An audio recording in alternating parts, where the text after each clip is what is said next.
అందుకనే అధ్యక్ష ఆ రోజు ఏకపక్షంగా సుప్రీంకోర్టుకి వెళ్లకుండా జీవో నెంబర్ 559 560 ద్వారా 34% ఉండే రిజర్వేషన్ని 24.15% తగ్గించినటువంటి వ్యక్తి ద్రోహం చేసిన పార్టీ ఆ పార్టీ అని చెప్పి కూడా నేను మీకు తెలియజేస్తున్నా.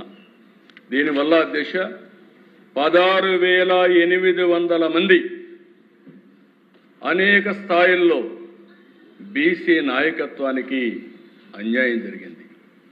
నాయకత్వం అంటే అధ్యక్ష ఈరోజు మనం గుర్తుపెట్టుకోవాలి.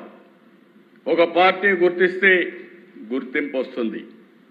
ఒక నాయకుడికి స్థానిక సంస్థల్లో భాగస్వామ్యం ఇస్తే ఒక నాయకుడిగా అవుతాడు.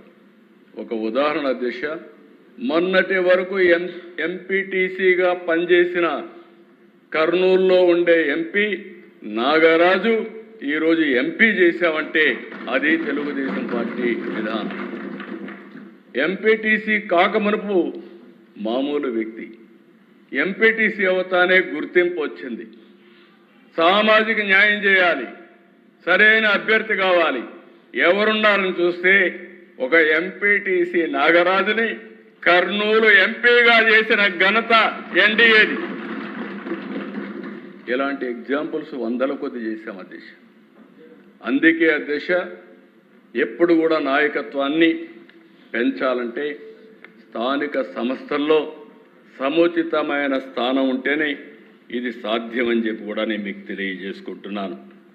అదే మరిగా అధ్యక్ష గడిచిన 1924 ఒక రాజకీయ అణచివేతే కాదు అధ్యక్ష, రాజకీయంగా అన్యాయం చేశారు. ఇంకొక పక్క బీసీల పైన కక్ష కట్టారు. ఎందుకో నాకు తెలియదు. ఎందుకంటే ఎప్పటి నుంచో వాళ్ళకు వ్యతిరేకంగా ఉన్నారన్న ఆలోచన, లేకుంటే రాజకీయ విద్వేషం నాకు అర్థం కాదు. కానీ ఆ రోజు మీరు చూస్తే అచ్చెన్నాయుడిని అరెస్ట్ చేసి ఆయనకు ఫైల్స్ ఉంటే అక్కడి నుంచి అతి కిరాతకంగా అమరావతికి తీసుకొచ్చి జైల్లో పెట్టే పరిస్థితికి వచ్చారు. తర్వాత కొల్లూరు రవీంద్ర, ఆ తర్వాత ఒకరిద్దరు కాదు దిశ, అక్కడ అయ్యన్న పాత్రుడు గారు, అయ్యన్న పాత్రుడికి మీద రేప్ కేసు పెట్టే పరిస్థితికి వచ్చారు. ఇక్కడ ఉండే రవి, పల్లా శ్రీనివాస్, రామకృష్ణుడు, ఇంతటితో ఆగలేదు అధ్యక్ష. ఇంకొక పక్కన రేపల్లిలో అమర్నాథ్ గౌడ్ అనే కార్యకర్త వాళ్ళ చెల్లుకు అన్యాయం జరిగిందని మాట్లాడితే పెట్రోల్ వేసి నడి రోడ్డు మీద తగలబెట్టేశారు. కనీసం కేసు పెట్టలేని పరిస్థితి. ఇదేంటి అధ్యక్ష? అదే మరి ఇంకొక పక్కన మీరు చూస్తే తెలుగుదేశం పార్టీకి సపోర్ట్ చేస్తున్నాడనే ఉద్దేశంతో ఒక చంద్రయ్య గౌడ్, తోట చంద్రయ్య మాచర్ల అధ్యక్ష, ఆయన్ని ఎంత కిరాతకంగా బిహేవ్ చేశారంటే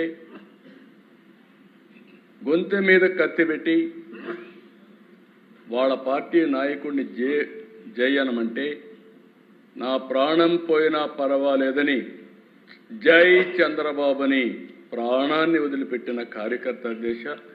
అది తలుచుకున్నప్పుడు నాకు అనిపిస్తుంది అలాంటి కార్యకర్తను చంపడానికి కూడా వెనుకాడిన పార్టీ ఆనాటి పార్టీ కిరాతకంగా ప్రవర్తించే పరిస్థితికి వచ్చారు.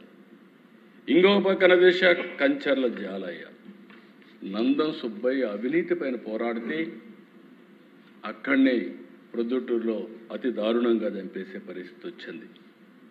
అయితే అధ్యక్ష ప్రాణాలు పోగొట్టుకున్నారు కానీ సిద్ధాంతాన్ని వదులుకోని వ్యక్తులు వీళ్ళంతా కూడా. ఇంకొక పక్కన అధ్యక్ష మీరు ఒకసారి చూస్తే 56 బీసీ కార్పొరేషన్లు చేశారు, నటన చేశారు, ఒక్క రూపాయి ఇవ్వలేదు, కుర్చీలు లేవు, బెంచీలు లేవు, కడారు ఏ ప్రోగ్రాం లేదు, ఇవన్నీ చేసే పరిస్థితికి వచ్చారు. అందుకే అధ్యక్ష ఈరోజు నేను ఒకటే మీ అందరికీ విజ్ఞప్తి చేస్తున్నా, ఈరోజు మనం చేసింది బీసీ రిజర్వేషన్కు ఒక ఉత్తర్వు ఇవ్వడం కాదు, చట్టపరమైనటువంటి బలం ఇచ్చే వరకు మనం అండగా ఉంటాం. ఈరోజు నాకు కొన్ని సమస్యలు కూడా మనం గుర్తుపెట్టుకోవాల్సిన అవసరం ఉంది. సుప్రీంకోర్టు కూడా ఉంది, న్యాయస్థానాలు ఉన్నాయి. ఇక్కడ మనం ఇక్కడ అనౌన్స్ చేయగానే రేపు మా ఉదయానికి ఆ పార్టీ రెడీగా ఉంటారు. ఒక్క డిఎస్సి విద్యార్థులకి ఉద్యోగాలు ఇవ్వాలని ఉపాధ్యాయులకు ఆలోచిస్తే 350 కేసులు వేసి ఎన్ని విధాల ఇబ్బంది పెట్టాలంటే ఇబ్బంది పెడితే అన్ని ఇబ్బందుల్ని అధిగమించి వాళ్ళకు ఉద్యోగాలు ఇప్పిస్తే తిరిగి పేపర్ లీక్ అయిందని ప్రచారం చేసే దుష్ట సాంప్రదాయం వీళ్ళది. కాబట్టి రేపటి నుంచి నేను ఒకటే కోరుతున్నా, ఈ విషయంలో కానీ మళ్ళీ మీరు కోర్టుకు పోతే మాత్రం చరిత్రహీనులుగా మిగిలిపోవడమే కాకుండా రాష్ట్రంలో తిరిగి కోలుకోలేరని మరొక్కసారి హెచ్చరిస్తున్నాను అధ్యక్ష. ఈరోజు ఒక కుటుంబానికి ఒక పథకం ఇస్తే అది సంక్షేమం అవుతుంది. ఒక యువకుడికి ఒక ఉద్యోగం ఇస్తే అది అభివృద్ధి అవుతుంది.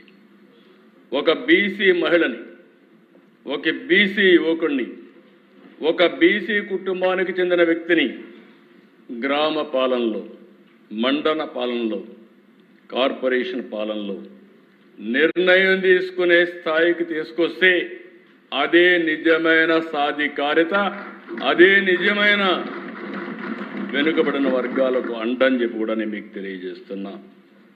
అందుకే ఈ యొక్క రిజర్వేషన్లు చాలా ప్రాధాన్యత ఉంది. ఇందులో కూడా బీసీ సాధికారతలో మహిళ పాత్ర అత్యంత కీలకం. ఈ అవకాశాన్ని కల్పించడం మనందరి బాధ్యత. బీసీలకు భిక్ష కాదు, భాగస్వామ్యం కావాలి. భరోసా కాదు, అధికారంలో భాగస్వాములకు భాగం కావాలి. మాటలు కాదు, చట్టబద్ధమైన హక్కు కావాలి. అందుకే ప్రతి బీసీ కుటుంబం గర్వంగా చెప్పుకునే రోజు రావాలి. ఈరోజు ఈ ఎన్డీఏ ప్రభుత్వం మమ్మల్ని గుర్తించింది, మాకు అవకాశం ఇచ్చింది, మమ్మల్ని పాలనలో భాగస్వామ్యం చేసింది అనే నమ్మకాన్ని కల్పించవలసిన బాధ్యత మనందరిది.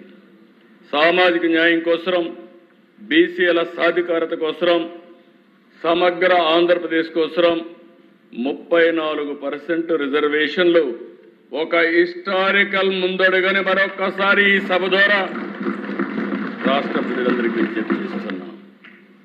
ఇప్పటికే అధ్యక్ష మీరు ఒకసారి చూస్తే బీసీలకు రాజ్యాధికారం, గౌరవం కోసం, బీసీలకు ఆర్థిక స్థిరత్వం, భద్రత కోసం, బీసీ యువతకు విద్యా ఉపాధి సాధికారత కోసం అనేక చర్యలు చేశాం.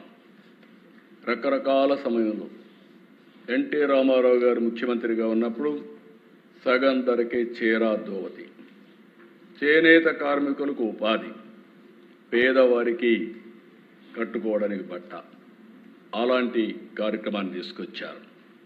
ఆ తర్వాత దిశ మీరు ఒకసారి ఆలోచిస్తే చేతి వృత్తుల్ని, కుల వృత్తులు సమాజంలో అందరికీ మనం ఆలోచించిన వారసత్వంగా కొంతమందికి ఆస్తులు వస్తాయి, భూములు వస్తాయి, కొంతమందికి చేతి వృత్తితోనే బతికారు, కొంతమంది కుల వృత్తులు పెట్టుకొని ముందుకు పోయే పరిస్థితి. అలాంటప్పుడు దిశ ఆధునిక ప్రపంచంలో, మోడర్నైజేషన్లో, ఇంకో పక్క టెక్నాలజీ యుగంలో ఈ కుల వృత్తులు, చేతి వృత్తులు పూర్తిగా నిరాదరణకు గురయ్యే పరిస్థితి వచ్చింది. అందుకే అట్ వన్ స్టేజ్ దిశ సమైక్య ఆంధ్రప్రదేశ్లో వీళ్ళ వృత్తిని కాపాడడానికి ఆధునికమైన పనిముట్లన్నీ కూడా ఆదరణ కింద ఇచ్చాం. 341 రకాల పనిముట్లని 90% సబ్సిడీతో ఇచ్చాం. రజకులకు దోబీఘాట్లు కట్టించాం, నాయీ బ్రాహ్మణులకు కిట్లు ఇచ్చాం, మేదర్లకు వెదురు ఫ్రీగా సబ్సిడీతో ఇచ్చాం, మత్స్యకారులకు చేనేతలకు సబ్సిడీలు ఇచ్చాం, గీత కార్మికులకు వడ్డర్లకు జీవనోపాధి ఇచ్చాం. ఇలా ఎన్ని కులాలు ఉన్నాయో చిన్న కులాలన్నీ మోస్ట్ బ్యాక్వర్డ్ క్లాసెస్ కార్పొరేషన్ పెట్టి first time most backward classes అందరినీ సంచార జాతులను ఆదుకున్న ప్రభుత్వం ఎన్డీఏ ప్రభుత్వం, ఆ రోజు తెలుగుదేశం ప్రభుత్వం అని చెప్పి కూడా నేను మీకు తెలియజేస్తున్నాను. ఈ 2 ఏళ్లు కూడా దిశ వివిధ సంక్షేమ కార్యక్రమాల ద్వారా 32,534 కోట్ల రూపాయలు ఖర్చు పెట్టాం. మళ్ళీ రోజులు మారాయి. ఆలోచన విధానానికి కూడా ఇంకా ఈ విధంగా తీసుకుపోతే బాగుంటుందని ఆలోచించాం. వడ్డర్లకు ఫస్ట్ టైం చరిత్రలో దిశ ఈరోజు కూడా మీరు ఇప్పుడే మాట్లాడుతున్నాను. ఈరోజు కూడా కూటమి ప్రభుత్వం ఆమోదంతో అందరి నాయకత్వం కలిసి 2 ఎమ్మెల్సీలుగా చేస్తే సామాజిక న్యాయానికి పెద్దపీట వేస్తూ వర్ల రామయ్య ఒక ఎస్సీ కుటుంబాన్ని నుంచి మోస్ట్ బ్యాక్వర్డ్ క్లాసెస్ ఉన్నటువంటి వడ్డెర కులస్తురాలంటి శారదకి ఈరోజు పదవి ఇచ్చావంటే, రమాదేవికి పదవి ఇచ్చావంటే ఇది తెలుగుదేశం పార్టీ ఎన్డీఏ సిద్ధాంతం.